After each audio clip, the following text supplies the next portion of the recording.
back to my channel. I'm Joya, and this is my little space on the internet where I share the real and the raw surrounding fibroids, family, and pretty much anything else I think you should know. So today, I just want to warn y'all, okay? Anybody that's about to have an abdominal procedure, come real close, because I'm going to talk about the things that I just wasn't ready for. Caught me totally off guard, okay? So I want to make sure you are up on your game before you go to your procedure, because I was not. All right. So you're going to see some similarities in most of these things concerning around, one special room of the house, but we'll get into that. So let's start this list. First, the first night at home. Y'all, however many nights they offer you at the hospital, take every last one. Okay, so I had surgery early in the morning, and so I think the first day I got to rest, and they said, all right, tomorrow morning we're going to make you walk around because, after surgery, things have to get settled back into place and try to get some of that trapped gas out, okay? So the next morning after surgery, the nurse was like, okay, let's get up, let's walk. I want you to walk to the end of the hall and come back a few times today. Cool. I was like, all right, I was slow, but I was doing it. Like, I was feeling good. I'm walking, I'm talking, doing a little 1-2 step. All right, probably not a 1-2 step, but I was feeling good, okay? So they were like, hey, you're feeling good, you can go home. So I talked to my husband, and we're like, all right, well, who wants another day of hospital bills, or who wants another day of sleeping on this uncomfortable couch and bed and chair, whatever was in the hospital room? So we were like, you feeling good? Let's go home. Biggest mistake ever, y'all. So what I did not take into consideration was when I was in the hospital, the reason I was feeling so good was because of the drip. So every time I started feeling even a little bit of pain, I pressed a little button and medicine flowed right on in, and I was feeling good.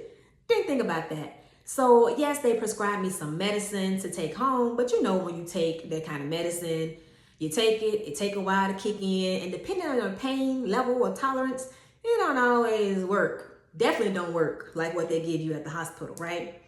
So, okay, I'm home. Mind you, our old house, we didn't have a bedroom on the first floor. So the living room became our new bedroom, the couch became my bed, and the love seat became my husband's bed. So, y'all, I got home, got on that couch, boom, pain.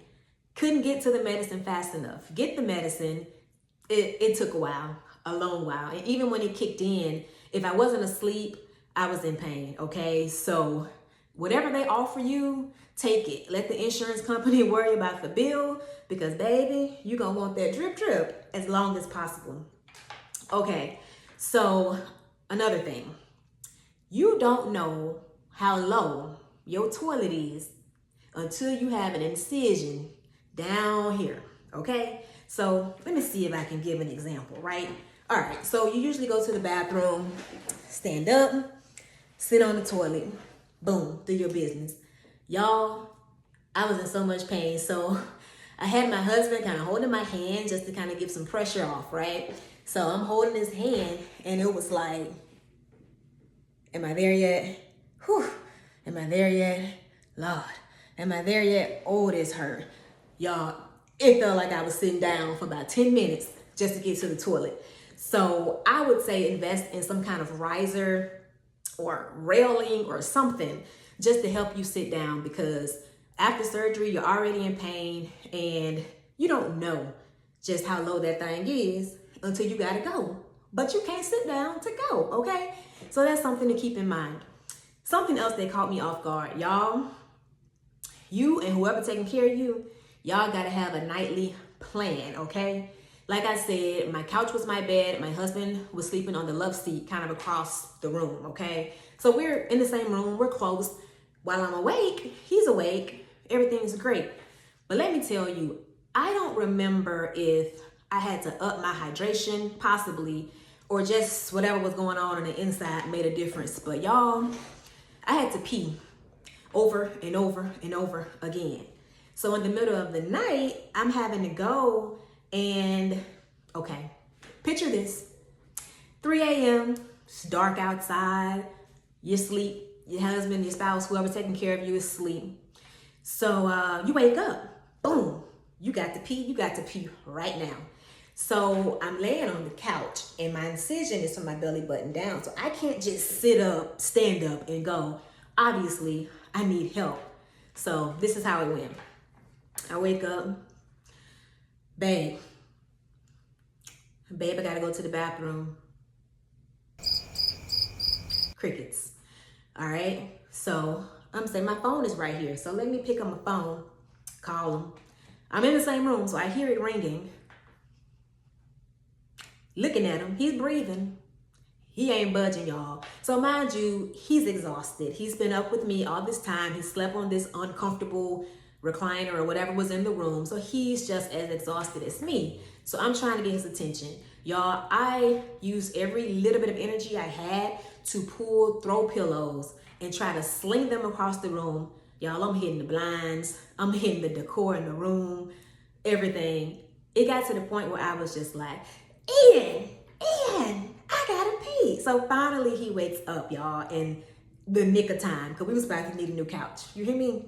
So whoever taking care of y'all, you gotta have a system, a little ding-a-ding-ding, a bell, a bullhorn, or something, because everybody's tired. And when you gotta go, you gotta go. So keep that in mind. While we talking about having to pee, y'all, the amount of pain I was in to do anything in the bathroom was, it was horrifying, okay? I've had a C-section since then, and recovering from the myomectomy, so much harder than recovery of the C-section, at least for me. So here's the thing. I've had a number of surgeries, right? I've had a shoulder surgery. I've had ACL, MCL, meniscus surgery. Every time I've been able to take care of myself, at least for the basic things, right? I've been able to feed myself, thank God. I've been able to, figure out how to get to the shower. I've been able to do things until the myomectomy. Y'all, my husband had to wipe my butt, and I wasn't mentally ready for that, and I don't know if he was. Because of where my incision was, I literally couldn't just, take my arm back there, right? So, yeah. We got practice before we had baby boy because he had to do it for me. I literally could not see. I could not reach around there. And it might have been the most embarrassing and vulnerable moment of my life, having to call my husband into the bathroom to do that. If you walk in behind somebody and you're like, oh, you tore that thing up. You know what I mean? Like, it's one thing to smell it and react. But I think it's a whole nother story when they literally have to wipe your butt for you, okay? So I personally wasn't ready for that. I don't know if he was, but just got to do what you got to do and hope that person loves the mess out of you, because they literally is cleaning the mess off of you, okay? Something else. Speaking of poop, y'all, that first poop, baby, hard to do, okay? So I was taking Colace because the doctor told me to, just to help get things moving. But here's the thing. When you gotta go and you like push, help it along, you can't really do that with that incision, particularly the one that I had, because you don't want to risk ripping the incision, right? So you don't want to strain. So it's literally like sitting there and letting it work on its own. But y'all, I'm in these Facebook groups, and when people have that first poop, it's a party, it's a party, it's a party. Like, everybody's cheering and celebrating because it is a big deal. So just be careful when it's time to have that big first poop, especially if it's once you're home, away from the doctor. Keep an eye on your incision and just seriously take things slow. And the last thing that I just really wasn't ready for was some of the mental side effects. I consider myself to be, a strong woman and kind of, thank God, in my right mind. But I didn't think not being able to do things for myself in that manner was going to affect me the way that it did. Even later, like once I got pregnant, I had the baby, I still didn't necessarily focus in on healing mentally from the myomectomy. And maybe because things flowed, they happened very fast. Myomectomy 2021, had a baby 2022. So things just happened very quickly. And I thank God for that. But I am still making sure that I'm trying to heal from the physical pain, the mental anxiety, and just some of the things surrounding having fibroids, having an abdominal surgery to remove them, having them grow back, just, all the things. So just know, be patient with yourself, give yourself grace, continue to pray, and just know that it's all going to come together, but in its own time. Don't try to rush yourself. Don't try to rush your mental or your physical, and just really take in the moment, because at some point you're going to think back and you're going to be giggling about some of the things. My husband and I, we now laugh when we change my baby's diaper, because it's like, yo, you was kind of doing this for me, right? So just kind of, you have to laugh it off, y'all. Sometimes you got to laugh to keep from crying. But I know I kind of sped through this video. I have somewhere to be. But I just wanted to get on here and warn all my fibroid sisters, or anybody that's about to have some kind of abdominal surgery, of some of the things that I just was not ready for. If I think of more things, I'll do another video, but these were my tops, okay? Let's review real quick. First night at home, stay at the hospital as long as you can, because you're going to need that drip drip. Check your toilet seat. How low is it? Do you need to install a rail? Do you need to buy a riser or something to help you sit down, or so that you don't have to sit down as low? Having to pee a lot. Have a system with whoever's keeping you. Y'all, make sure they can hear you. When you got to go, you got to go. Or be prepared to buy a new, whatever, mattress cover, couch, wherever you are.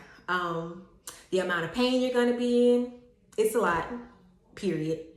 And the pooping, y'all. Having your mental set up and ready. It's okay. Somebody loves you enough to do it. Allow them to do it. Allow people to help you. That first poop, it's going to be hard, but try not to strain. And just be ready mentally. It's a long road, but we're going to get there. All right?